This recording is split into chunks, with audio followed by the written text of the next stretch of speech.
In the light of the current economic challenges, a level of progress has been recorded in the provision of welfare for citizens as more governors are ready to pay the new 70,000 naira minimum wage.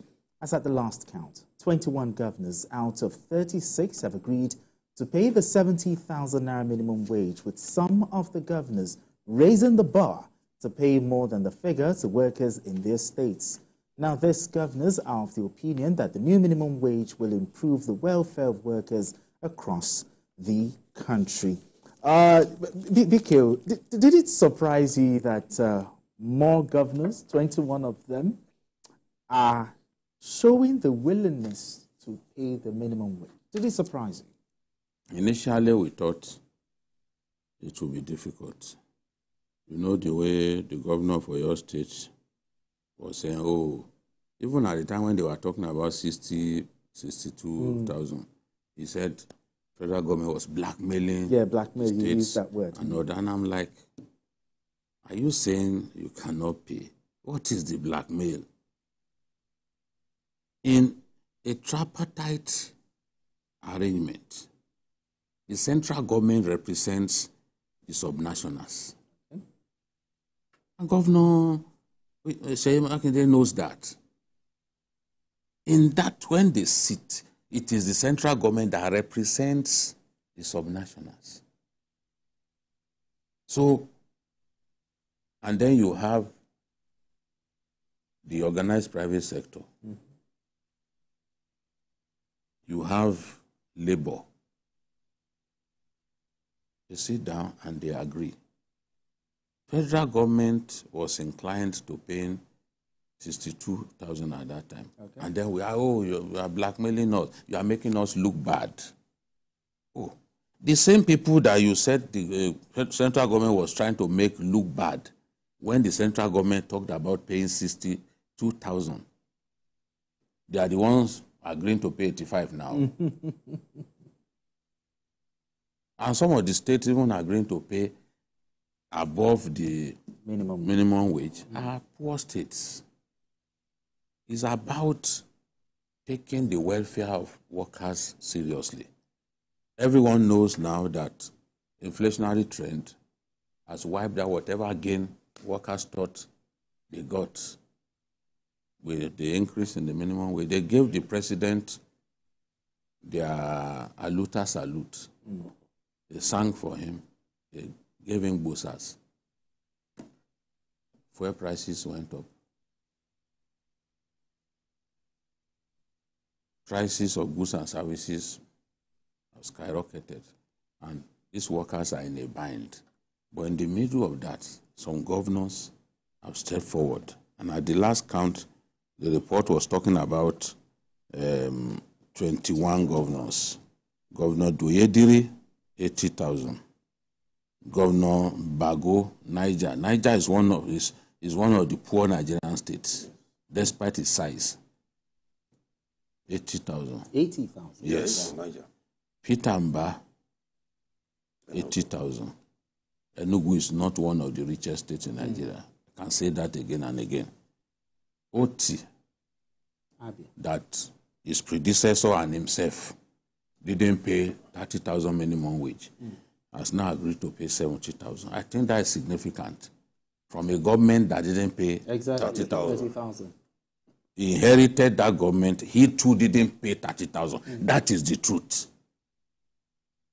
That is the truth. Before they start saying, oh, you should be, he too didn't pay 30,000. He took labor to go and visit him, and they said, I'll pay our minimum wage now.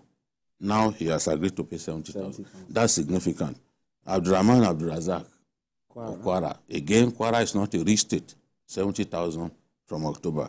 Fubara, 85,000. Okay, Rivers. No, that's yes. 85,000. Sanwo-Olu, too, 85,000. Yaya in Gombe, another poor state, 71,451 naira. Dapo Abiodun, 77,000. Ododo in Kogi, 72,500 with tax holiday. Exactly. Which is different. No, he's an accountant, a chartered accountant. So He found a way. You know? Soludo, 70,000 by the end of October. Diko Rada, the governor of Katsina State, 70,000. Ravaged by insecurity. Francis Onwefuru, governor of Ebonyi, 70,000. We have Fintri, one of the first governors to agree to pay. He agreed to pay as early as August 19, 70,000. Ayeda Tiwatu, 70,000. Abdullah Sule of Nasarawa, 70,000. Sheyi Makinde, despite his complaint at that time, 70,000. Baba Gana Zulum, our friend, 70,000. Adeleke in Oshun, the dancing governor, 70,000. Hyacinth Alia, the Reverend Father, 70,000. That's a state where for so long salaries were commonly unpaid. So it was agreed. And it goes on like that. So I am happy because initially it looked like these governors, only maybe a fraction of them would pay. 21 out of 36 and counting. It's an impressive figure. You know that what that suggests is that majority of these governors, I'm waiting for Zamfara. I've not heard, but by today I'll be able to confirm Governor Dauda Lawal's stance. Okay. He's done some good things in that place, you know.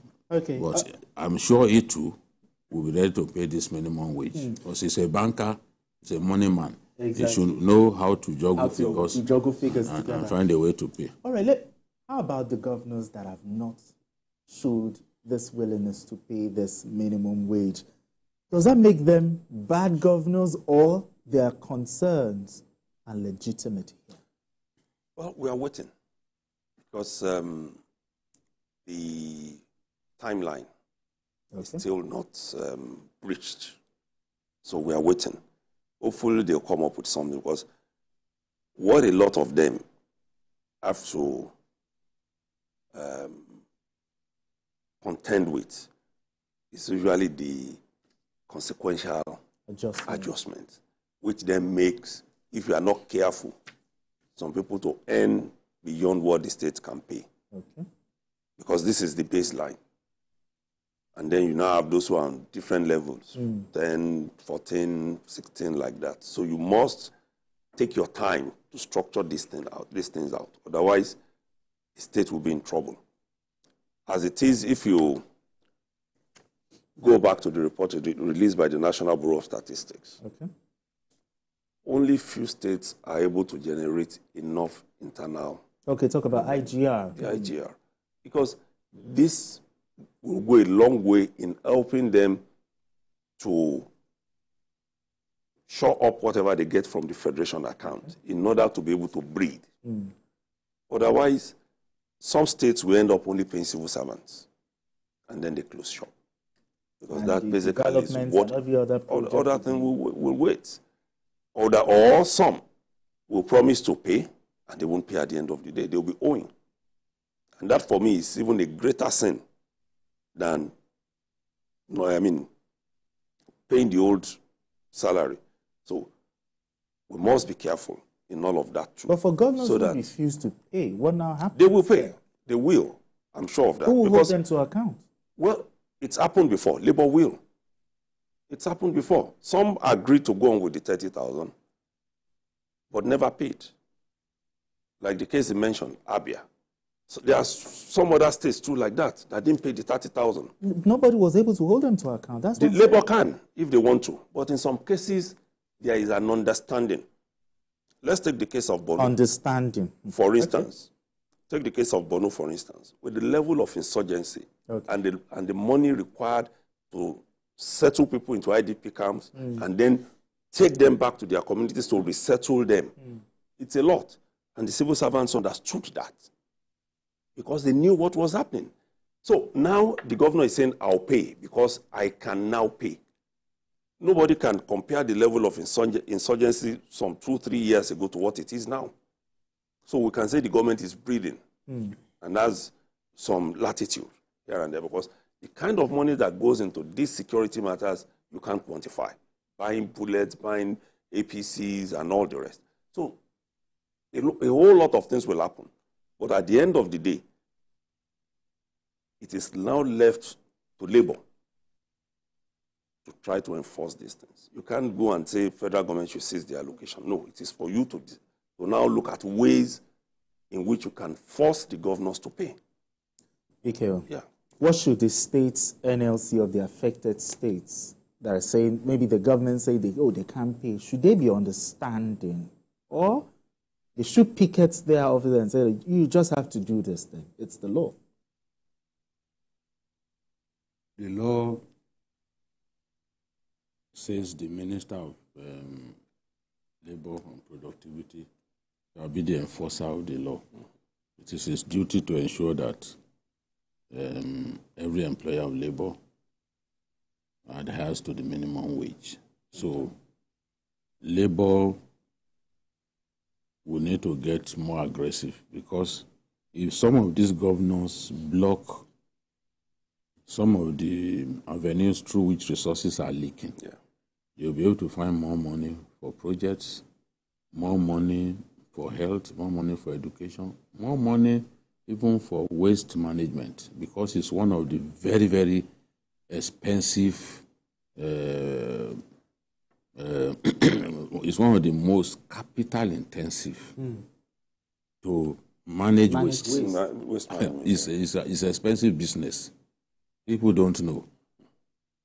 You know, so states spend a lot of money on that and on security. As I've said before, yes, they stay without the governors, for example. Where will the police be? Governors spend a lot of money. Yeah, buying all the... They even pay allowances. Yeah. I saw, it's not like I was told, a friend who was secretary to the government, he showed me vouchers in excess of 300 million a month on security, spending on soldiers, spending on police. Every month. They fuel their trucks, they give them money, they buy vehicles for them. In one day, Lagos paraded equipment that they bought for police in excess of 1 billion naira. Yeah. Here in Lagos, including for the marine police, including boats. Boats, yeah. Helicopters. You know, to buy an helicopter. Yeah, it's not so they are already spending a lot on these items. So governors need to be more prudent to be able to take good care of the welfare of workers. And the governors who are not prepared to pay, NLC has to get aggressive with these governors, because we all know that the allocation has increased. So if we see some very poor states agreeing to pay, Ekiti, for example, is one of the least in terms of distributable revenue from the center. It's one of the states that received the lowest. About number 30 or so. Ekiti has already agreed. So if a state like Ekiti can pay, you don't have an excuse? Yes, some of the poorest states have agreed.